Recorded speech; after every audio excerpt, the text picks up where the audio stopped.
Of all the women on this project, you're the only one I've ever been really afraid of." "Oh, damn! Ouch!" She grinned ruefully. "I hit you with everything I had and it just bounced. You're an operator, Chief. Hit 'em hard at completely unexpected angles. Keep 'em staggering, completely off balance. Tell 'em nothing. Let 'em deduce your lies for themselves. And if anybody tries to slug you back, like I did just now, duck it and clobber him in another unprotected spot. Watching you work has been not only a delight, but also a liberal education." "Thanks. I love you too, Teddy." He lighted 2 cigarettes, handed her one. "I'm glad, though, to lay it flat on the table with you, because in any battle of wits with you, I'm licked before we start." "Yeah, you just proved it. And after licking me hands down, you think you can square it by swinging the old shovel that way?" She did not quite know whether to feel resentful or not. "Think over a couple of things. First, with the possible exception of Temple Bells, you're the best brain aboard." "No, you are. Then Temple. Then there are—" "Hold it. You know as well as I do that accurate self-judgment is impossible. Second, the jam we're in. Do I, or don't I, want to lay it on the table with you, now and from here on? Bore into that with your Class A double-prime brain. Then tell me." He leaned back, half closed his eyes, and smoked lazily. She stiffened, narrowed her eyes in concentration and thought. Finally, "Yes, you do. And I'm gladder of that than you will ever know." "I think I know already, since you're her best friend and the only other woman I know of in her class. But I came in to kick a couple of things around with you. As you've noticed, that's getting to be my favorite indoor sport. Probably because I'm a sort of jack-legged theoretician myself." "You can frame that, Jarve, as the understatement of the century. But first, you are going to answer that question you sidestepped so neatly." "What I did to Bill? I finally convinced him that nobody expected the team to do that big a job overnight. That you could have 10 years, or more if necessary." "I see." She frowned. "But you and I both know that we can't string it out that long." He did not answer immediately. "We could, but we probably won't, unless we have to. We should know, long before that, whether we'll have to switch to some other line of attack. You've considered the possibilities, of course.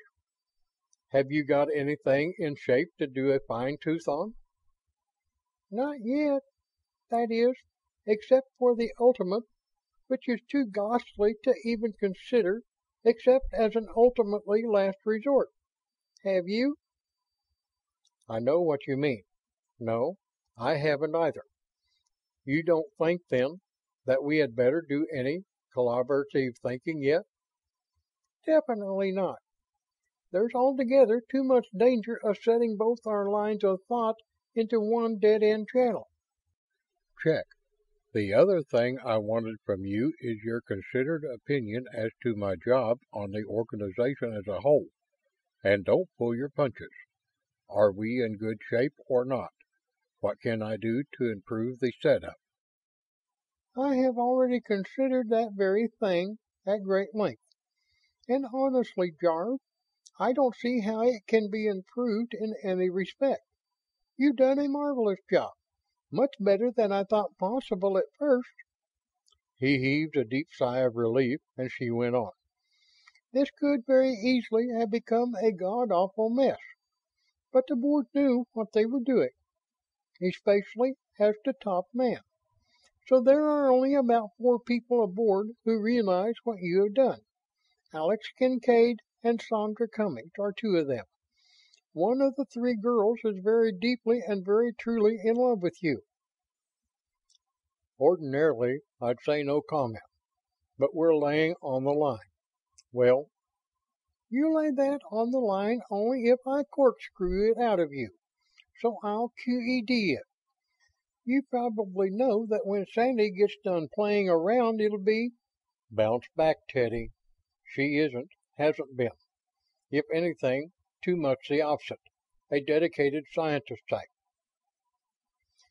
She smiled, a highly cryptic smile. For a man as brilliant and as penetrant in every other respect.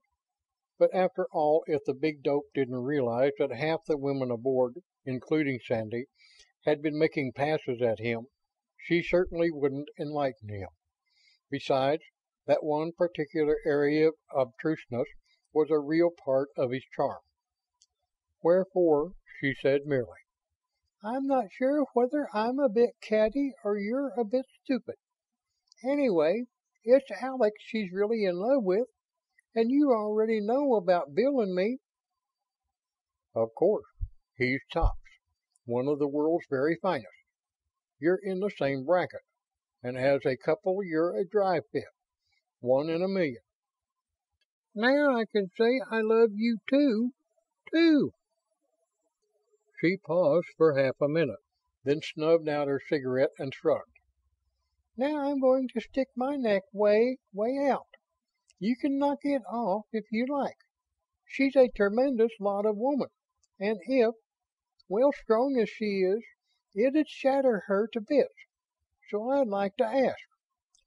I don't quite, well, is she going to get hurt? Have I managed to hide it that well from you? It was her turn to show relief. Perfectly. Even, or especially, that time you kissed her.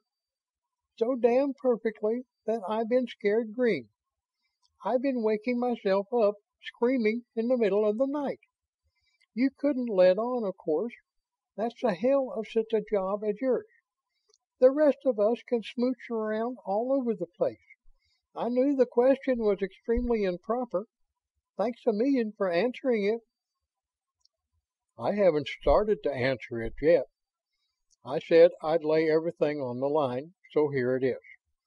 Saying she's a tremendous lot of woman is like calling the Perseus a nice little baby's bathtub toy boat.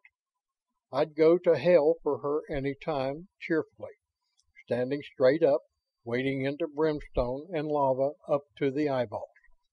If anything ever hurts her, it'll be because I'm not man enough to block it. But just the minute this damn job is over, or even sooner if enough of you couples make it so I can. Jarvis, she shrieked, jumping up. She kissed him enthusiastically. That's just wonderful. He thought it was pretty wonderful, too. And after 10 minutes more of conversation, he got up and turned toward the door. I feel a lot better, Teddy. Thanks for being such a nice pressure relief valve.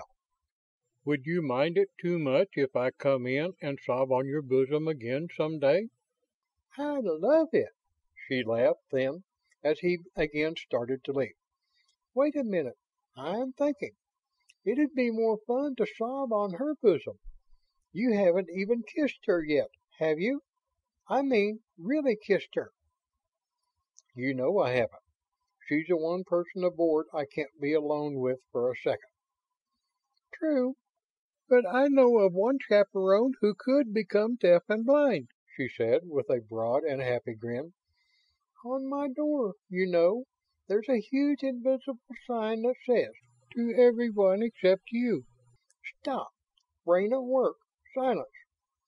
And if I were properly approached and sufficiently urged, I just conceivably might. Consider it done, you little sweetheart. Up to and including my most vigorous and most insidious attempts at seduction. Done. Maneuver your big husky carcass around here behind the desk so the door can open. She flipped the switch and punched a number.